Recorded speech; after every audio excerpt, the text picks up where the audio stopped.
오늘의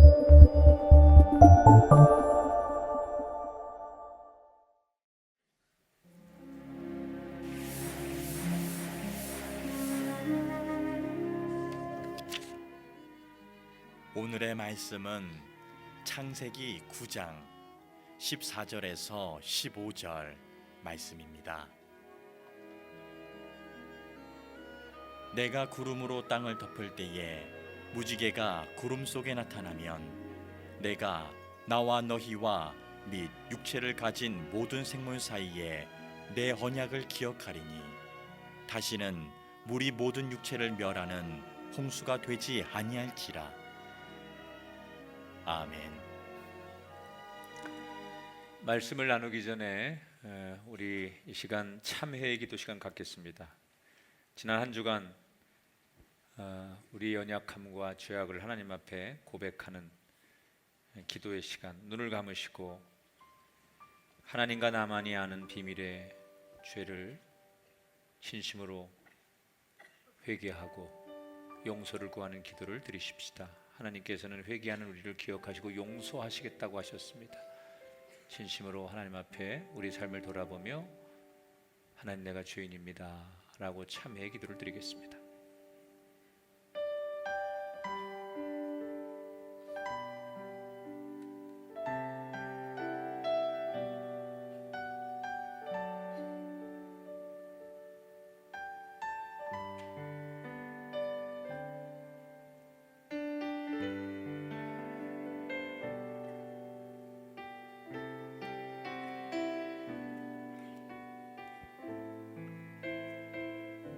진실로 회개하고 참회하는 사람들에게 주시는 죄사함의 말씀을 나눕니다.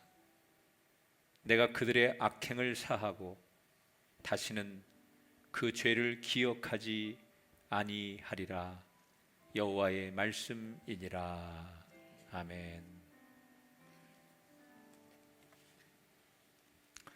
예, 저를 보시죠.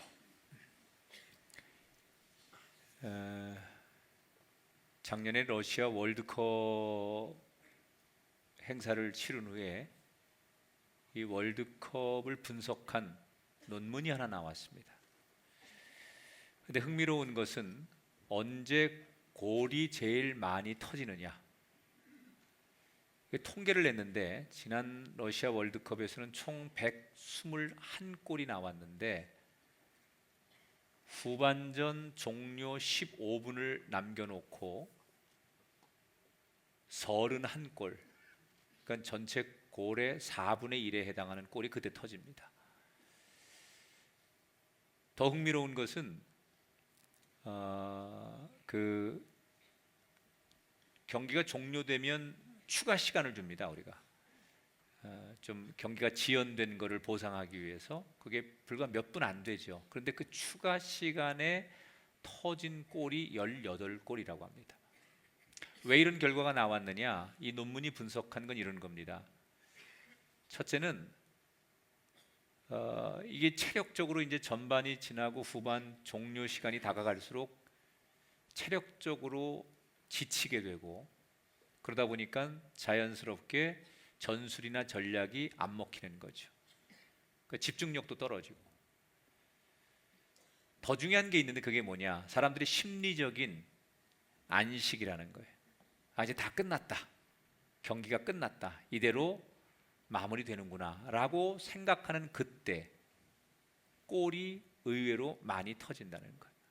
그래서 이 논문이 이런 결론을 내렸어요. 다 끝났다고 생각하는 그 순간을 조심해야 된다. 인생도 그렇습니다. 많은 사람들이 크고 어려운 일, 엄청난 일을 만나면 내 이것만 해결되면 소원이 없겠다, 이 문제만 극복한다면 더 이상 바랄 게 없다. 그래서 그 일에 마음과 뜻과 정성을 다해서 그 문제를 잘 해결하고 그 어려움을 잘 극복해요. 그런데 그렇게 큰 문제를 잘 극복해 놓고 의외로 많은 인생과 공동체가 별것 아닌 작은 일로 망하고 어려움을 겪는 걸 너무 많이 경험해요. 왜 그러느냐? 큰 산을 하나 넘고 나면 이제 됐다, 끝났다라고 하는 그 긴장이 풀어지기 때문에 오히려 사소하고 별것 아닌 일에 더 큰 어려움을 겪는다는 거예요. 그래서 우리는 늘 기억해야 돼요. 끝난 것 같을 때 더욱더 조심해야 된다. 큰 일, 큰 고비를 넘기고 난 뒤에 그리스도인은 늘 자신의 마음을 다잡아야 돼요. 이 문제 해결됐으니까 난 됐어, 그게 아니라 다시 자신의 마음에 내가 더 새로워져야지라는 마음을 작은 문제 앞에서도 가져야 된다는 거예요. 오늘 그러한 교훈을 주는 아주 딱 떨어지는 얘기가 우리가 나눌 창세기 9장의 노아의 이야기예요. 지난 시간에 노아가 홍수가 끝나고 1년 10일 만에 처음으로 땅을 밟는 이야기를 소개해 드렸어요. 자, 정말 오랜만에 바깥 세상에 나와서 1년 넘게 못 봤던 세상을 바라보는 그들의 시선은 어땠을까? 무너진 건물들의 잔해와 물에 휩쓸렸던 돌과 바위, 그리고 수 없는 죽음의 흔적들인 뼈들이 여기저기 널려 있었습니다. 한마디로 아수라장입니다. 그런데 희한한 것은 그 뼈와 돌들 사이로 어린 나무와 새싹들이 올라오고 있었어요. 죽음의 흔적, 절망과 심판의 흔적이 가득한 세상 한복판에 새로운 생명이 싹트는 걸 보면서 묘한 생각이 드는 거예요. 그러나 현실적으로 이 노아가 마주한 홍수 이후의 세상은 절망의 땅 아닙니까? 도대체 어디에 가서 무엇을 새롭게 시작하고 해야 될지 막막하고 계획을 세울 수 없고 기가 막힌 현실이에요. 정말 이렇게 절망적이고 막막한 상황에 직면한 노아가 제일 먼저 뭘 하느냐? 하나님 앞에 예배를 드립니다. 여러분, 아무것도 없는 절망의 순간에, 기가 막힌 순간에, 인간의 지혜와 능력이 도무지 어디에도 적응될 수 없는 그 상황에 드리는 이 노아의 예배를 저는 그냥 예배가 아니라 처절한 몸부림의 예배였을 거라고 생각해요.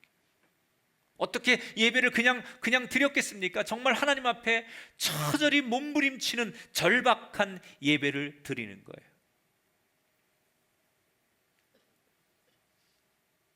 우리 인생도 이래야 돼요. 예수 믿어도 우리 인생에 고난이 옵니다.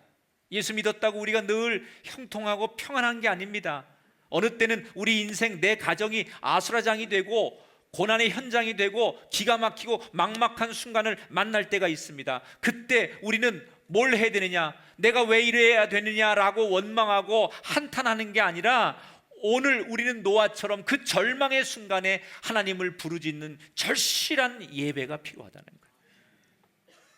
노아가 드린 그 예배 속의 내용은 뭘까요? 지금까지 지켜주신 하나님의 은혜를 감사하고 내가 살아났으니 앞으로 잘 살겠다라고 하는 희망의 결단을 했을 거예요. 너무나 절실하게 드리는 그 예배를 하나님께서 기뻐 받으셨어요. 그래서 노아에게 응답을 하시는데 오늘 성경에 보면 두 가지를 약속하세요. 첫째, 공식적으로 이때부터 인간에게 육식을 허락하세요. 하나님이 천지를 창조하시고 최초의 인간 아담을 만드실 때는 육식이 허락되지 않았어요. 채소만 허락됐어요.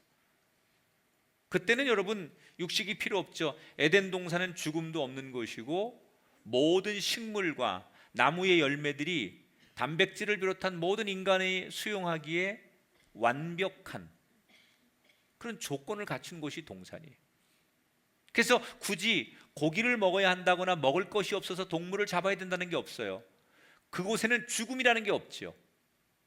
죽음은 언제 생긴 겁니까? 인간이 타락한 후 에덴 동산을 쫓겨나면서 하나님 앞에 받은 벌의 모양이 죽음이에요. 그러니까 죽음은 뭐예요? 죄의 결과라는 거예요. 인간이 죄인이라는 증거 중에 하나가 인간은 죽음을 맞이한다는 거예요. 그런데 이제 노아 홍수 이후에 하나님께서 육식, 육식을 허락했다는 것은 동물의 죽음을 인간이 결정하는 거예요. 그러니까 왜 동물의 육식을 하나님이 허락하셨을까?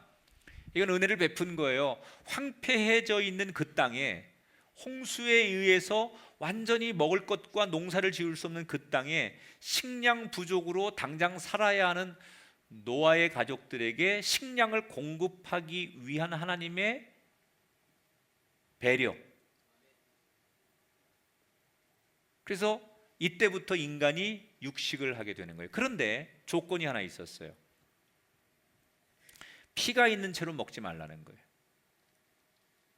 왜 피가 있는 채로 먹지 말라고 하셨을까? 피는 생명을 상징하는 거예요. 다시 말하면 하나님의 이 말씀은 무슨 일을 하든지 생명을 존중하라는 거예요. 우리가 어쩔 수 없이 동물을 죽여야 하거나 도구로 써야 될 때도 동물을 수단으로 멸시하지 말고 같은 생명으로 아끼고 존중하라는 거예요. 생명을 존중해야 된다는 거예요. 저는 이 하나님이 피 있는 채로 먹지 말아라라고 하는 이 얘기가 생명을 존중한다라는 뜻이라면 이걸 우리가 이렇게 해석을 해야 돼요. 하나님은 나를 한 번도 버린 적이 없어요. 이 땅에 어떤 생명도 하나님은 차별하지 않아요. 그래서 우리는 하나님이 차별하지 않는 생명을 우리가 마음대로 차별하면 안 돼요. 나보다 힘이 없다고, 나보다 이 사람이 지위가 미치라고, 나이가 젊다고 이 사람 무시하면 안 돼요. 모든 생명을 하나님은 다 존중해요. 그래서 우리 이웃도, 세상의 어떤 부족도 우리는 하나님을 믿는 사람으로서 다 그 생명을 가진 사람들을 존중하고 사랑해 줘야 돼요. 심지어 동물까지도 인간이 함부로 잔인하게 하면 안 된다는 거예요. 이게 성경의 가르침이에요. 옆 사람한테 이렇게 인사하겠습니다. 하나님이 당신을 아끼시니 나도 당신을 아끼겠습니다.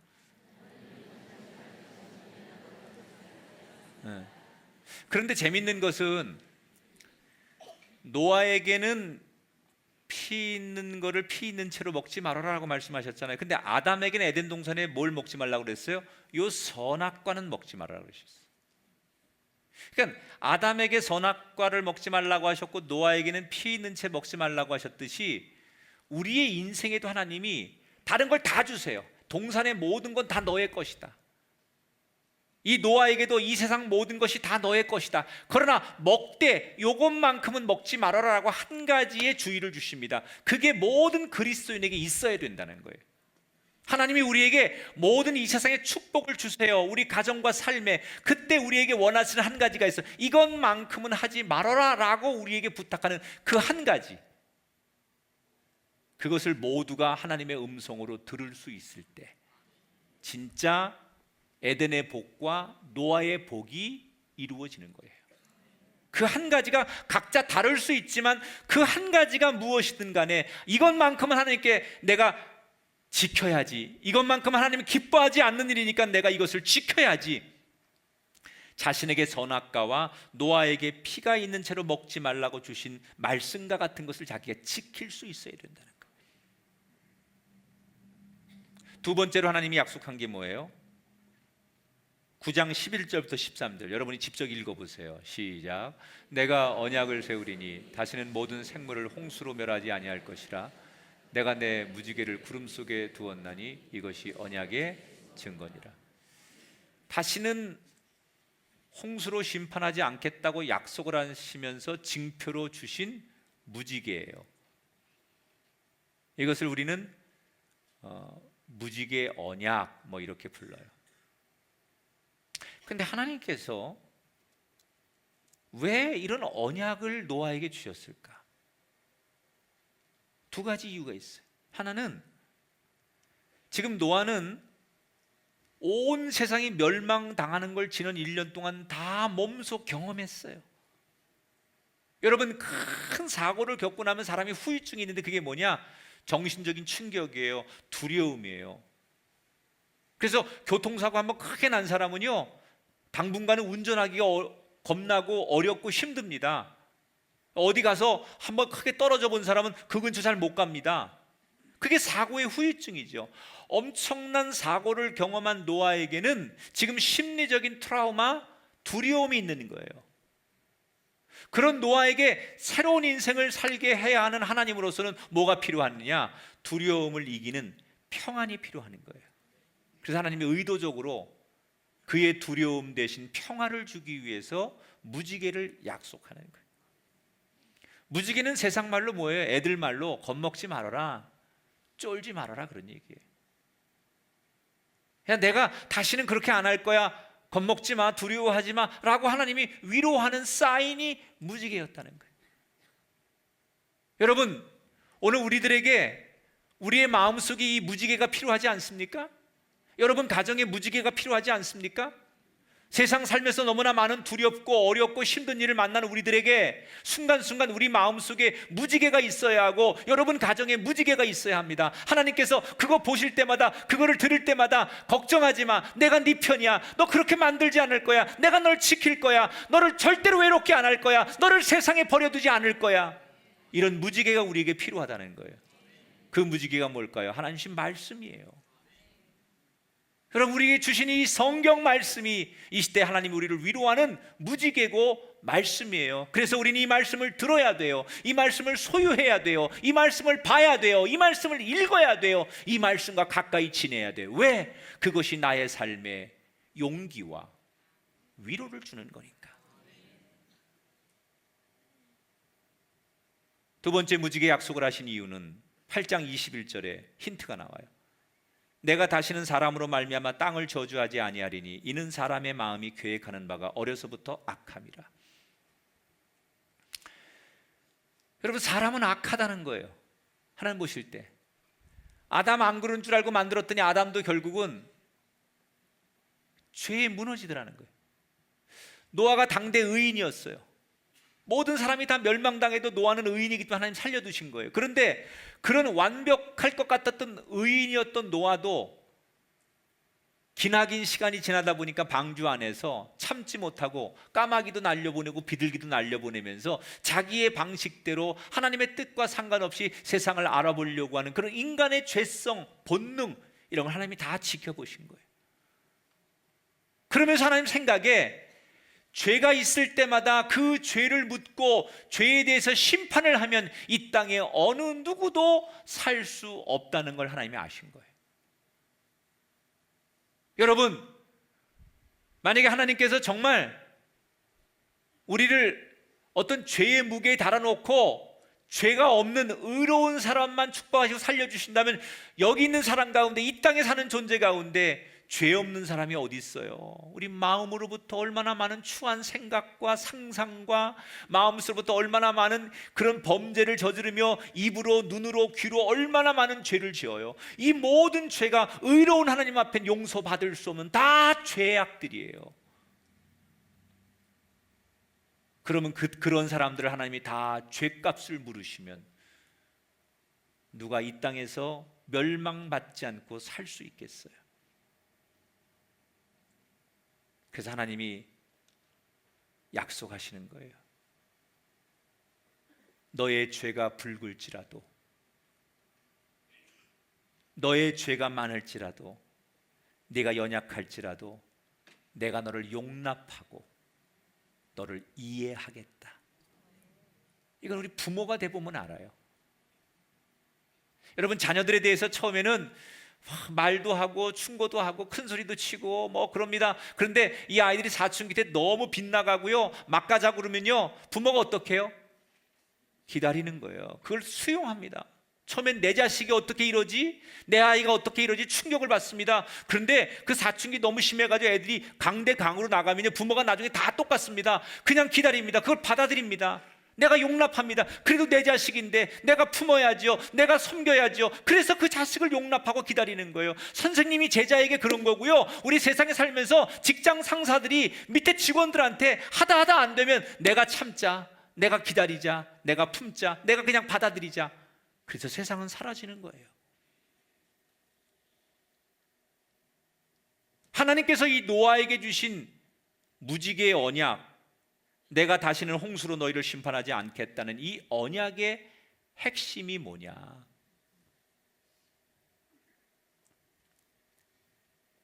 우리의 약함을 이해하시고 용납하셔서 우리를 살리신 하나님, 그 하나님을 기억하라는 거예요. 무지개를 볼 때마다 내가 너무나 연약하고 하나님 앞에 멸망받아 마땅한 사람이지만 하나님이 나를 용납하시고 이해하시고 기다려주시고 받아주시는 하나님이시구나, 그 하나님의 은혜를 기억하라는 거예요.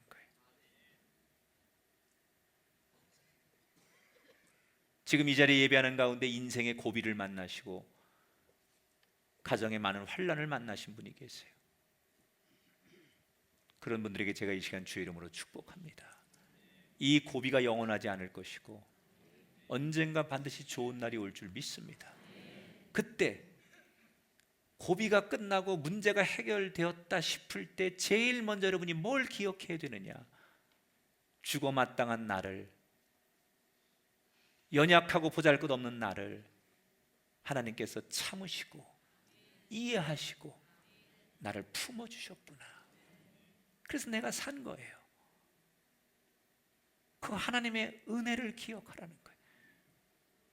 어쩌다 보니 문제가 해결됐네, 오래 견디다 보니까 해결됐구나, 내가 운이 좋았구나, 내가 남들보다 몇 배로 노력해서 이 문제를 극복한 거야. 그게 아니에요. 여러분, 어쩌다가 교회 나오고 어쩌다가 여러분 문제 해결된 게 아니에요. 어쩌다 예수 믿은 게 아니에요. 내가 지금 살아있는 것도 하나님의 오래 참으심과 용납하심이 있기에 가능했고, 내가 하나님을 알게 된 것도 하나님의 용납하심이 있기 때문에 가능한 거예요. 베드로를 보세요. 한낱 어부에 불과했던 그를 하나님이 자랑스러운 제자로 삼아줬어요. 그랬더니 이 사람이 은혜를 배신으로 갚는 거예요. 예수님을 3번이나 부인하고 고비마다 인생의 골목에서 예수님을 부정하고 예수님 마음 아프게 하는 거예요. 세상적으로는 괘씸하고 용서가 안 돼요. 그런데 예수님은 어떻게 하십니까? 그에게 등을 돌리고 배신을 여러 번 반복할 때마다 예수님은 끝까지, 부활하신 이후까지도 그 베드로를 용납하시고 받아주시고 그 베드로를 이해하시려고 해요. 어떻게 베드로가 여러분 성경의 가장 위대한 사도가 될 수 있었습니까? 그가 잘해서가 아니라 하나님이 그를 이해하시고 그를 받아주시고 용납했기 때문에 가능한 거예요. 우리 모두는 연약한 존재들이에요. 그래서 우리는 그냥 놔두면 넘어지는 존재예요. 가만히 놔두면 골방에서 우리는 죄를 생각해요. 이게 인간의 본성이에요. 그냥 놔두면 우리는 죄를 져요. 그래서 우리는 연약하고 넘어질 수밖에 없어요. 그런데 그런 나를 하나님이 너 왜 그런 생각하고 너 왜 그런 죄를 지었어? 라고 그때마다 죄값을 물으시는 게 아니라 그런 우리를 바라보시면서 이해하시고 용납하시고 기다려주시고 사랑의 눈으로 바라보시니 우리가 오늘 이 자리에 나올 수 있었다는 거예요. 문제가 해결되고 내가 이렇게 다시 사는 것 내가 잘해서가 아니라 나를 용납하시고 이해하시는 하나님의 사랑이 있기 때문이라는 것을 늘 기억하는 여러분 되기를 주의 이름으로 축원합니다. 절실한 간절한 예배를 드리고 하나님의 응답을 받은 노아와 여러 동물들이 각자의 자리로 흩어지는 거예요. 재밌는 것은 방주 안에 있을 때 이 동물들의 야성을 하나님이 잠재우세요. 하나님이 창조한 동물들이니까 그 본능을 하나님이 다 잠재워서 방주 안에서는 뭐 사자나 무슨 곰이나 이런 게 야성으로 사람에게 덤비지 못하도록 하나님께서 그 본능을 딱 잠재우셨다가 방주 안에서 딱 내보내면서 그 본능이 살아나게 하죠. 그래서 새는 하늘을 날아서 가고 뭐 어디 사슴들은 자기들끼리 뛰어가고 코끼리는 코끼리 뛰어가면서 이제 자기들의 삶으로 막 자연으로 흩어지는 거예요, 동물들이. 근데 이때 하나님께서 아까 말씀한 대로 이 땅의 모든 것을 다스릴 수 있도록, 그리고 육식을 할 수 있도록 하셨잖아요. 그런데 여러분, 인간이 동물보다 힘으로는 약하지만 동물들은 본능적으로 인간을 두려워합니다. 인간처럼 직립보행을 하는 생명체가 없잖아요. 동물들은 다 네 발로 걸어요. 그래서 아무리 야성이 있고 맹수일지라도 이렇게 두 발로 걸어 다니는 인간을 만나면 동물들은 두려워요. 이게 하나님이 동물들을 창조할 때 인간을 본능적으로 두려워하고 무서워하게 만든 거예요. 그래서 인간이 동물들을 다스리는 거예요. 이게 창조의 질서라고요.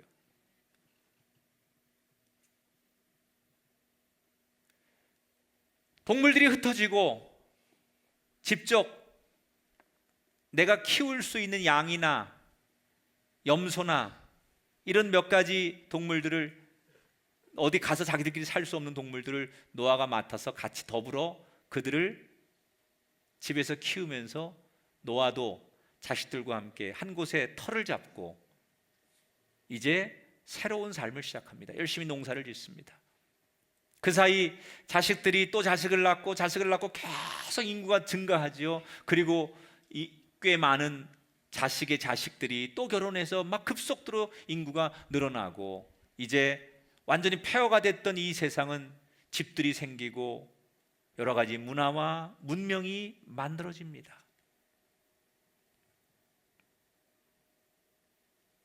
그러던 어느 해 노아가 열심히 그 해에 포도 농사를 지었는데 굉장히 많은 수확을 거뒀어요. 그래서 이 수확된 포도를 가지고 포도주를 거하게 담급니다. 중동은요, 날이 덥기 때문에 음식이나 시체가 빨리 썩습니다. 그래서 포도를 오래 보관하려면 두 가지, 건포도를 만들든지 아니면 포도주로 만들어야 돼요. 게다가 이스라엘은 지하수에 석회질이 많아서 팔레스타인 사람들을 보면 담석이 많이 생깁니다. 그래서 이 담석을 막기 위해서 음료수 대용으로 포도주를 만드는 것이 이 중동의 문화고 그 당시의 관습이에요. 그러니까 지금의 우리의 시선으로 보면 안 돼요. 그때의 모습으로 보면 이 포도주를 만드는 건 당연한 거예요. 그렇게 포도주를 만들어 놓고 농사가 풍년이에요. 이제는 뭐 걱정 없어요. 하나님께서 너 다시는 이 땅에 이런 정말 심판하는 일 없을 것이다. 그러니까 여러분, 너무 무슨 뭐 이 땅이 뭐 지구가 폭발하고 뭐 어떻게 우주하고 뭐 부딪혀가지고 그런 거 걱정하지 마세요. 하나님이 성경에 다시는 이 지구를 어떤 것으로 인해서도 멸망시키지 않겠다고 약속하셔서 주님 오실 때까지 약속했으니까 그런 일이 없을 거예요. 매년마다 우리 저 홍수도 만나고 뭐 어느 나라에서 지진도 있는데요. 그거는 부분적인 거죠. 이 지구상이 그렇게 해서 멸망하는 일을 하나님께 다시는 하지 않겠다고 약속하신 거고, 그런 사실 자연의 재해나 무슨 뭐 해일이나 이런 건 인간이 지금 이 환경을 지키지 못해서 생기는 부분적인 현상들이에요. 그걸 전체로 해석하면 안 돼요.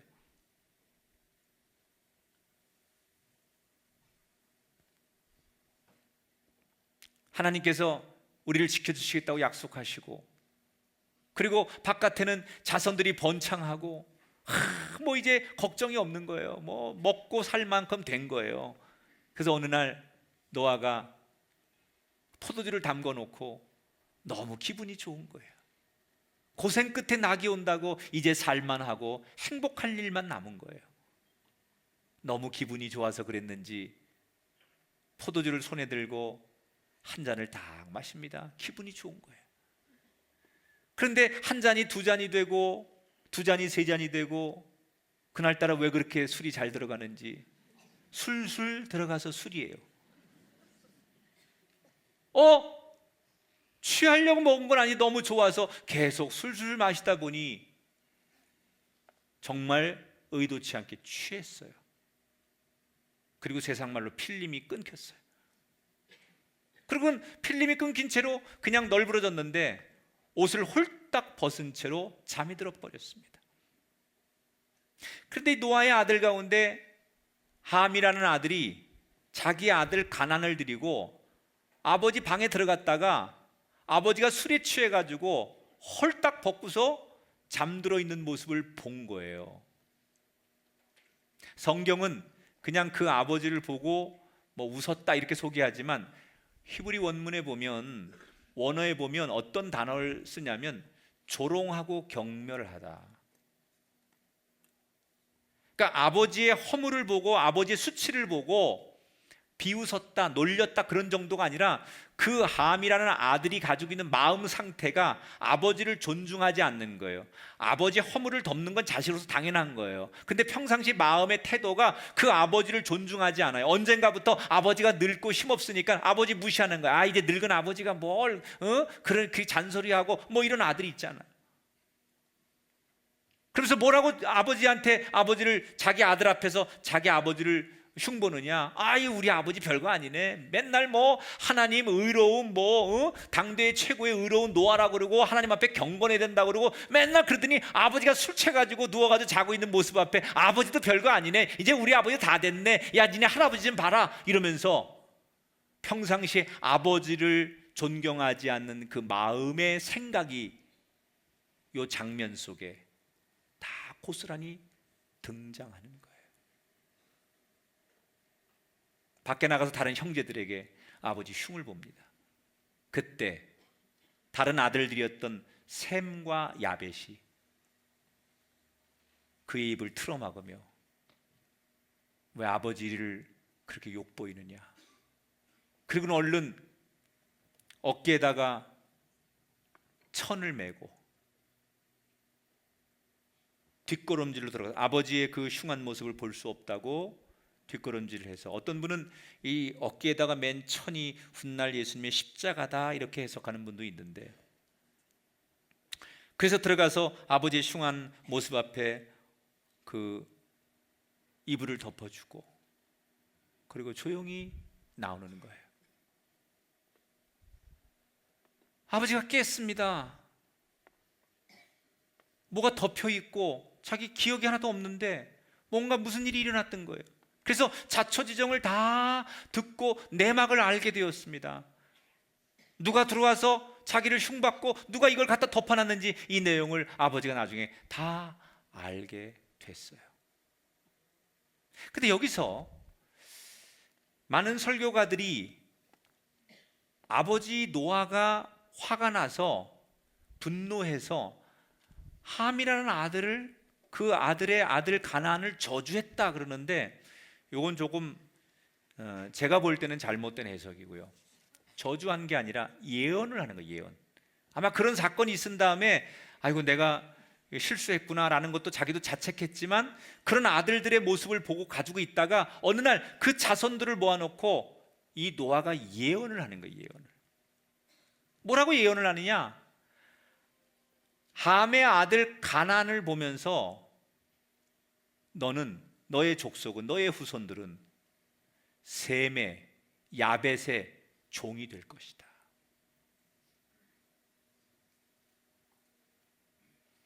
그리고 셈과 야벳은 축복을 예언해요.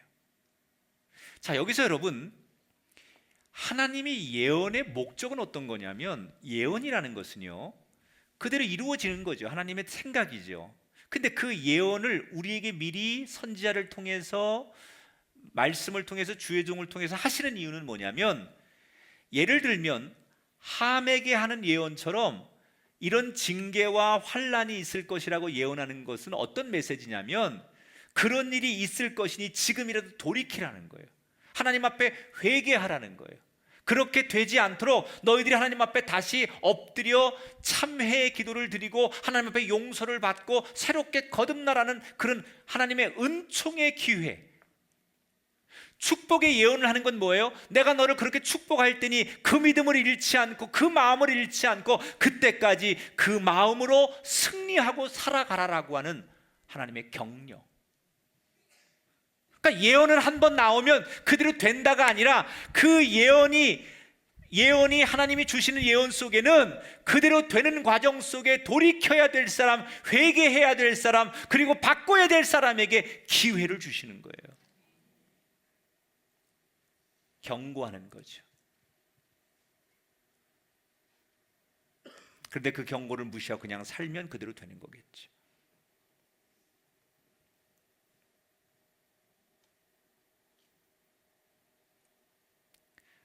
여러분, 이 사건 속에 제일 잘못한 사람이 누구예요? 지금 이 사건 속의 인물들 중에 우리는 함과 그의 어린 아들 가나안이 제일 피해를 당해요. 우리 상식에도 말이 안 되죠. 자기 아버지의 허물, 아버지는 자기의 허물을 다 감싸줬을 텐데, 더한 허물도 부모는 자식의 허물을 다 감싸는데, 자식이 돼가지고 자기 자식 앞에서 자기 부모의 그 실수 한 번을, 허물을 감싸주지 못하고 비웃는 것, 이것은 정말 사람의 도리로서도 잘못된 일이에요. 그래서 저주를 받는 거예요. 그때 여러분, 역사가 그때 그렇게 되지 않았다면 지금 중동의 이스라엘과 이런 정말 역사에 수 없는 지금까지의 갈등, 이 중세시대 때부터 쭉 내려오는 이 역사의 갈등이 이때 이렇게 풀려지지 않았다면 어떻게 달라졌을까? 그런데 저는 이 본문에서 의외로 노아의 책임론을 얘기하고 싶어요. 그 함과 가나안이 자기 아버지를 흉보고 할아버지를 흉보는 그것도 잘못이지만, 애초에 이런 일이 생기도록 뭔가 원인을 제공한 노아가 그날 원래 의로웠던 사람이에요. 원래 경건했던 사람이에요. 그런데 그날 정말 절제하고 그렇게 술 취하지 않고 그가 벌거벗고 잠들지 않았다면 이런 일이 일어나지 않았을 거예요. 그러면 왜 아버지인 노아는, 여러분, 노아는 당대 의인 아니에요? 하나님이 인정하는 의인이에요. 여러분, 노아의 의를 얼마큼 생각합니까? 의롭다고 하는 기준을 여러분 어떻게 생각합니까? 여러분이 생각하는 거, 최고로 생각하는 거, 그거 이상 억만 배만큼 의로운 사람이 노아일 거예요. 뭘 생각하든 간에. 그런데 그런 의로운 노아가 어쩌다 이렇게 된 거죠? 하나님도 인정할 만큼 당대 최고의 의인이었던 노아가 어쩌다 이렇게 된 거죠? 그 이유가 저는 이거라고 생각해요. 따라합시다. 은혜가 무뎌졌기 때문입니다. 노아가 그날 절제하지 못하고 그런 실수를 하게 된 이유는 뭐냐? 자신의 심령이 무뎌져 있는 거예요. 그가 방주에서 처음 나왔을 때만 해도 노아는 살아있는 자체만으로도 감격했어요. 더 이상 하나님께서 이 땅을 홍수로 심판하지 않겠다는 그 약속을 했을 때 노아는 너무너무 감사하고 너무너무 감격했어요. 그리고 처음 그 땅을 밟았을 때 하나님 앞에 드린 예배는 어떤 예배였다고요? 절실한 예배, 사모하는 예배, 하나님 없으면 안 되는 예배, 하나님의 이름을 부르면 눈물이 고이고 하나님을 부르는 그 목소리가 떨리고 그 하나님 앞에 예배하는 자체가 너무나 감격하고 모든 게 만사가 다 감사고 감격이고 은혜였어요. 그런데 그런 감격과 은혜와 사랑이 시간이 점점점 흐르면서 일상이 계속되면서 그때 그 감격과 감사가 조금씩 잊혀지는 거예요. 그리고 아무 문제가 없고 평안해지니까 언젠가부터 당연한 게 되고 감사가 아니고 그 감사가 잊혀지는 거예요. 처음에는 집중하며 예배했을 것이고 간절하게 기도했을 텐데 시간이 갈수록 예배와 기도는 형식적이고 대충 하나님 앞에 기도했어요. 이게 뭐예요? 영적인 충만함에서 평안하고 형통하고 살만하고 문제없을 때 겉은 화려해졌는데 내 속의 심령은 무뎌지기 시작하는 거예요. 무뎌지니까 판단이 안 서는 거예요. 먹고 마시고 즐거워하고 이제 됐다라고 안심하면서 자기를 즐겁게 하는 마음, 나를 어떻게 행복하게 할까, 어떻게 나를 위로할까, 그 생각에 즐겁게 창밖을 보며 포도주를 마시다가 취해버리고 절제하지 못하는 거예요. 마치 칼이 오랫동안 녹슨 뒤에 처참한 모습이 드러나는 것처럼 노아가 오늘 이렇게 된 것은 갑자기 된 게 아니에요. 아주 서서히 오랫동안 무뎌진 신앙의 사건이 그날 거기에서 드러난 거예요. 여러분, 큰 문제를 이기셨습니까? 여러분 가정에 큰 풍파를 견디셨습니까? 그때 정말 고생도 많았고 삶의 우리 가정에 내 인생의 큰 위기였는데 그걸 다 이겨내시고 여기 지금 편안하게 앉아 계십니까? 그렇다면 오늘 꼭 여러분이 기억해야 될 게 있어요. 무뎌지시면 안 돼요. 그때 그 문제 앞에서 여러분 얼마나 절실하게 하나님 앞에 기도했어요. 새벽에도 저녁에도 하나님 나 좀 살려주세요. 하나님 우리 가정 좀 일으켜주세요. 하나님 우리를 버리지 마세요. 그렇게 부르짖고 그렇게 울부짖고 그렇게 하나님을 찾았던 그 여러분의 영적인 예민함이 다 어디 갔냐는 거예요. 그때 하나님을 부르며 감격하고 눈물을 흘리고 떨리는 목소리로 하나님의 이름을 불렀던 그때 그 마음 그 심령은 다 어디 갔냐는 거예요. 받은 복이 너무 많아서 지금은 아무 문제가 없어서 그때만큼 하나님을 간절히 부르지 못하고 하나님을 기억하지 않는다면 지금 우리의 모습은 뭐예요? 무뎌져 있는 노아의 모습이에요.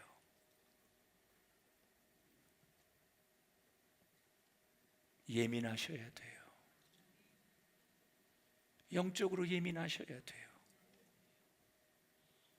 처음에 예수 믿을 때처럼 예민하셔야 돼요. 예수 이름만 들어도 가슴이 뛰던 그때처럼 예민하셔야 돼요. 주일 예배가 아니라 새벽이 하나님을 만나는 가장 좋은 시간이라고 육신의 피곤함을 뒤로하고 새벽에 단을 쌓고 무릎 꿇고 하나님 앞에 부르짖었던 그 예민함이 지금 여러분에게 있어야 돼요. 은혜 받고 체험하고 내가 헌신하고 봉사할수록 하나님이 나를 살려주셨는데 하나님의 은혜 때문에 사는 건데 그래서 감격하면서도 더 섬기고 봉사하고 헌신했던 그때의 예민함, 그때의 영적인 희열이 지금도 있어야 되는데 지금 우리의 모습은 주일 예배를 드리면서도 심드렁하고 우리가 어떤 예배와 어떤 말씀을 어떤 찬양을 드려도 감각이 없어요. 우리 안에 기쁨이 없어요. 예수 100번을 전해도 사람들이 귀로만 듣지 가슴으로 울렁거림이 없어요. 이제는 예수님 부르지 않아도 살만해요. 자식들 다 키웠고 이렇게 살면 굳이 큰 환난 풍파 없이 살 수 있다고 생각하고 지금 여러분이 사는 것에 만족하시지요? 사람이 편안한 것이 습관이 되면 돌아오기 힘듭니다. 편안할수록 더 여러분을 단련하셔야 돼요. 그게 예배예요. 그게 기도예요.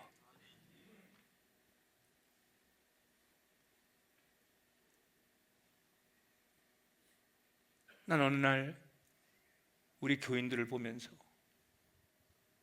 아유 안 되겠다, 큰일 났다, 제 가슴이 덜컥 내려앉는 거예요. 너무 많이 회개가 되는 거예요. 제가 우리 교인들 큰일 났다, 우리 성도들의 가정 큰일 났다. 너무 많은 교인들의 가정이 무뎌져 있어요. 하나님 어떡하지요?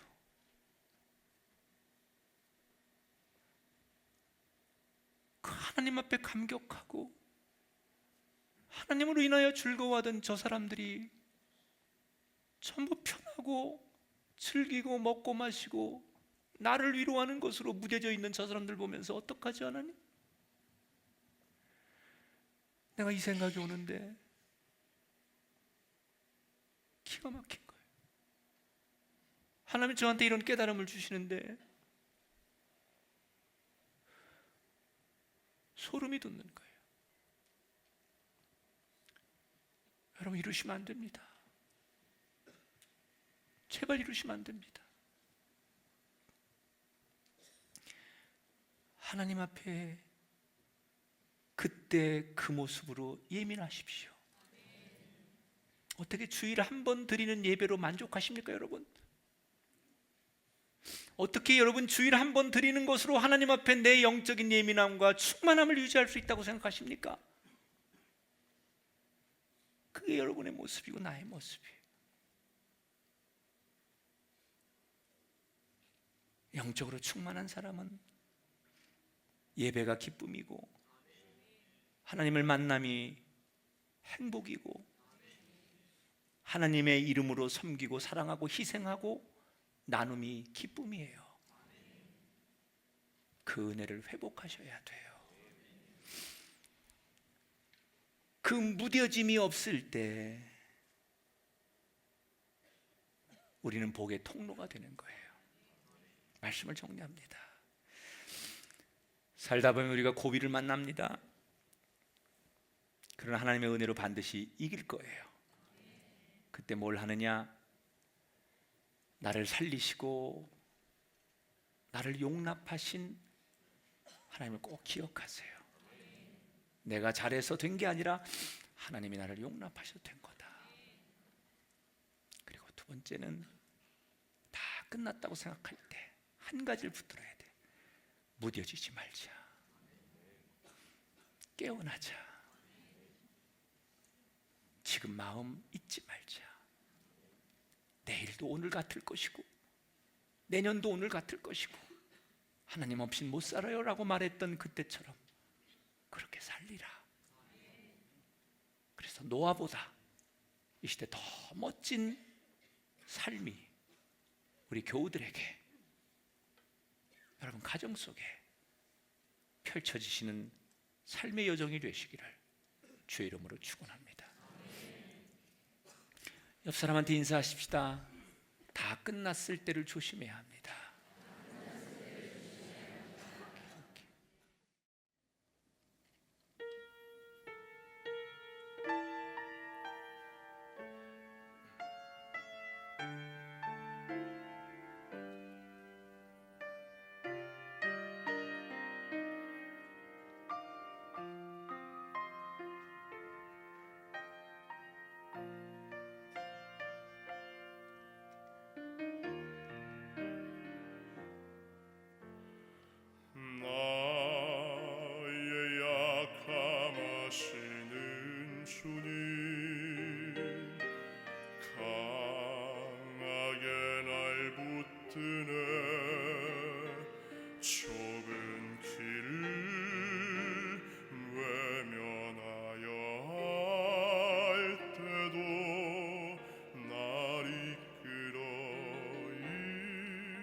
부족한 날 위해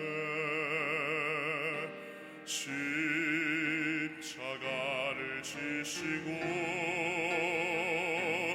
가장 귀한 생명을 주시는 그 놀라운 주의 사랑,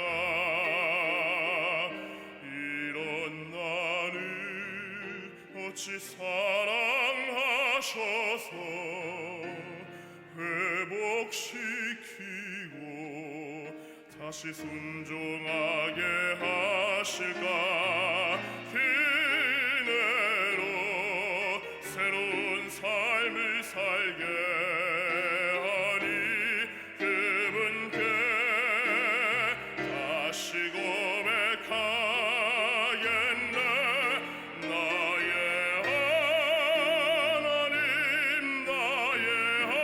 하나님 내게 주신 사랑 본받아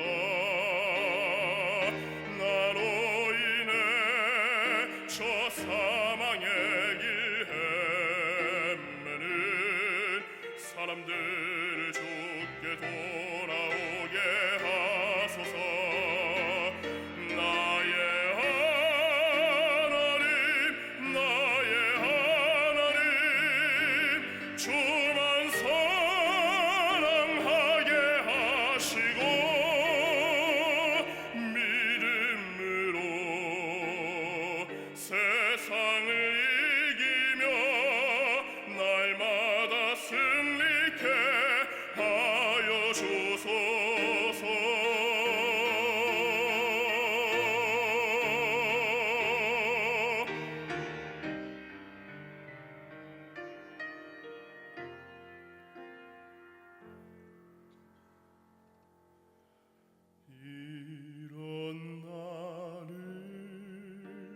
어찌 사랑하셔서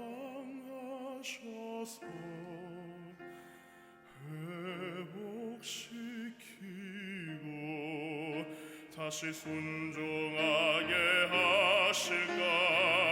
그대로 새로운 삶을 살게 하니 그분께 다시 고백하겠네.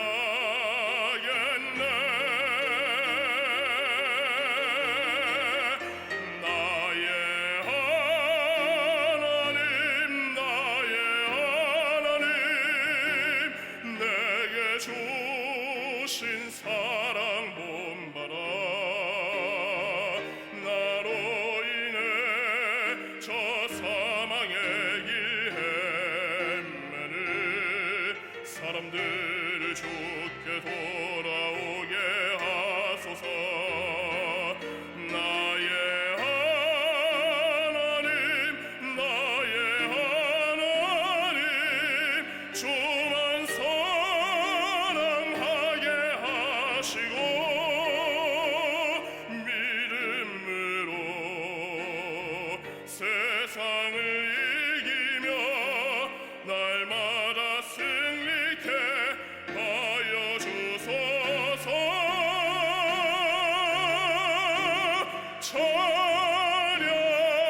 찬양과 감사로 날마다 승리케 하소서.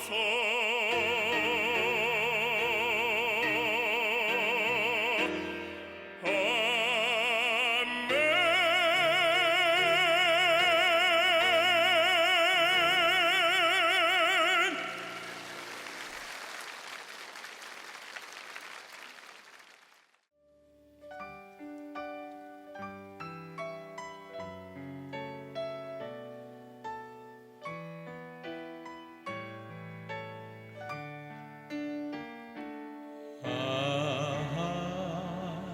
하나님의 은혜로 있을 데 없는 자 왜 구속하여 주는지 난 알 수 없도다. 내가 믿고 또 의지함은 내 모든 형편 아시는 주님 늘 보호해 주실 것을 나는 확실히 두 손 높이 드시고 내가 믿고 또 의지함은 내 모든 형편 아시는 주님 늘 보호해 주실 것을 나는 확실히